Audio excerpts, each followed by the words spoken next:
What is up, people? It's Untitled Productions, and say hello to Grindor Studios. Just kidding. This isn't the actual guide. This is the figure. Anyways, let's jump right into my review of the Transformers Studio Series Leader Class Grindor? However the hell you pronounce his name. But if in all seriousness, if you want to check out Grindor Studios, I'll add a link in the description where you can go check out his channel. The painting and sculpting of this guy is just fantastic.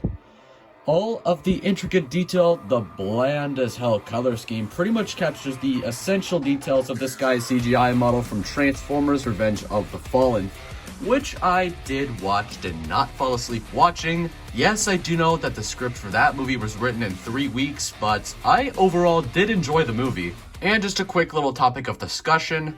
Out of all 5 of Michael Bay's Transformers movies, I've always liked the first 3 a lot more than I did with Transformers Age of Extinction and The Last Knight. Do not get me wrong though, I thought all 5 films were visually striking, the CGI was really good, and I've gotta ask, how in their right minds were they able to make as much complex models as they did in the movies?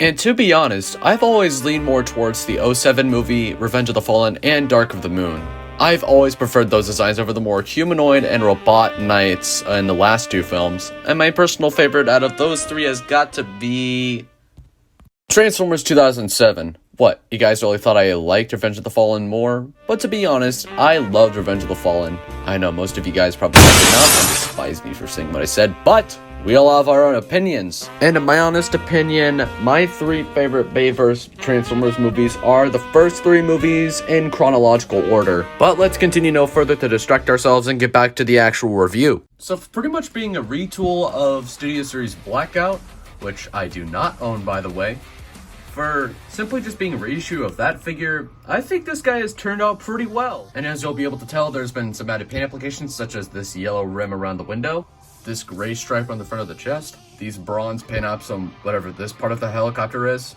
a bit of rust there, a bit there, and some on this top engine. I don't know what else to call it.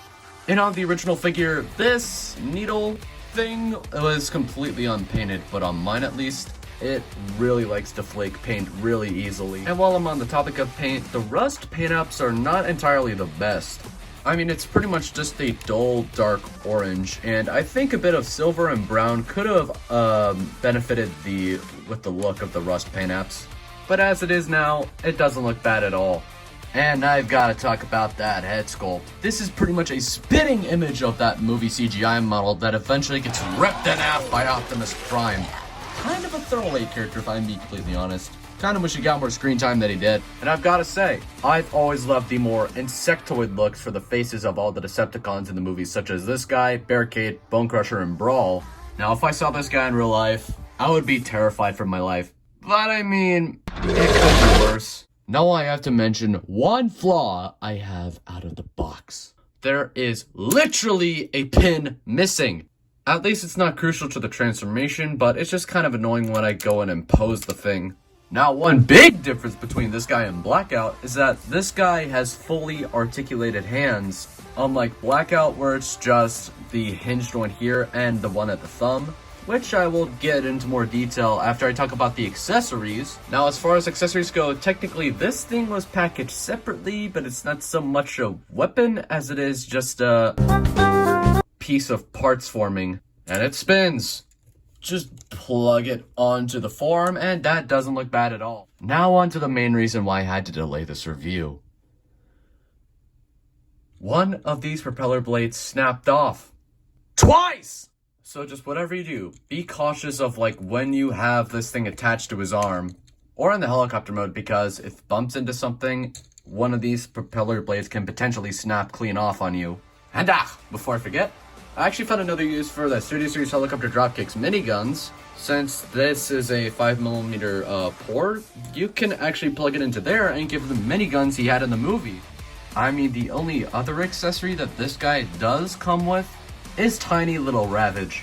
And this little guy actually has some pretty good painting and sculpting, but the articulation is limited to just a few ball joints at the legs and a hinge joint at the tail. Now let's move on to Grindor's Posibility. So there is a ball joint at the head, which is kind of limited.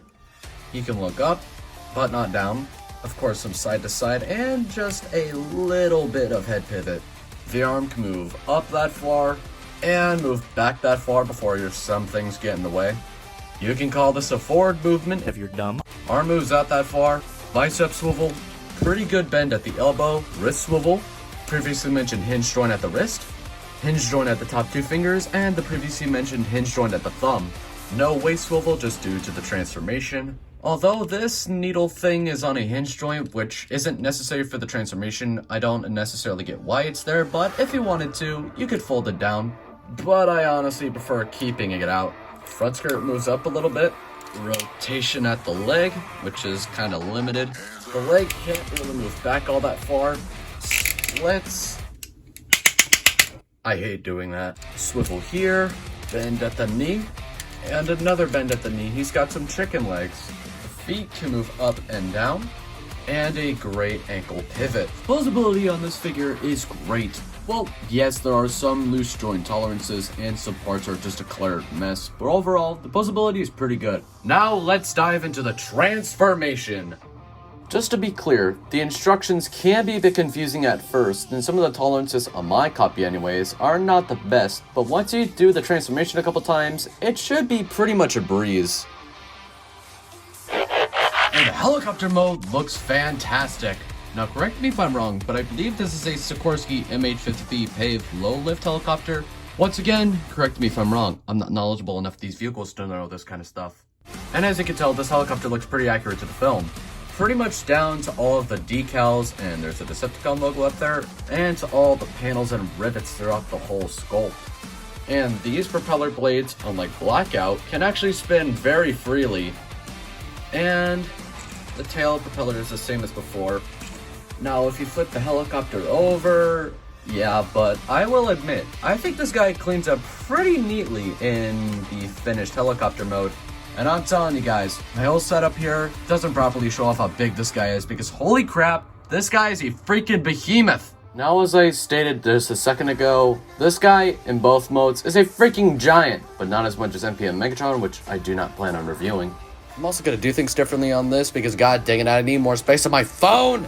Now here is Studio Series Leaner Grinder compared next to the Figma Kyoko Sakura and Saika Miki, the Figma Saber 2.0, Studio Series Shockwave, SH Monster Arts Bio Goji, NPM Barricade, and one of his Revenge of the Fallen Decepticon counterparts, the Studio Series Deluxe Class Revenge of the Fallen Soundwave, and Studio Series Devastator. So my final thoughts on SS Grinder. He is a freaking awesome figure. Obviously, not without his flaws, especially the missing pin and you know what. But besides that, he's a pretty well done figure, even for just being a simple reissue and slight retool of Blackout. Of course, it's still not perfect, far from it, but I would still say that it's pretty enjoyable to fiddle around with, and he just looks really good and pretty screen accurate all at the same time. I do hope that eventually Hasbro and Takara will go around to make some more Studio Series Revenge of the Fallen figures, such as the title character The Fallen, Demolisher, maybe even Payload. I guess we'll just have to wait and see. Now, where could you purchase this freaking behemoth, and how much does he cost? I got this guy as a Christmas gift, just like the school uniform Saika Miki, but unlike that review, I know where to find it this time. I originally saw this guy on Amazon.com for a pretty good price, especially for a leader class figure, but he is also on Big Bad Toy Store, which also goes for a reasonable price. Links to both of the stores in the description. So, that is basically it for me for my review of the Transformers Studio Series Leader Class Grinder. And as always, I will see you all in my next video. Peace out!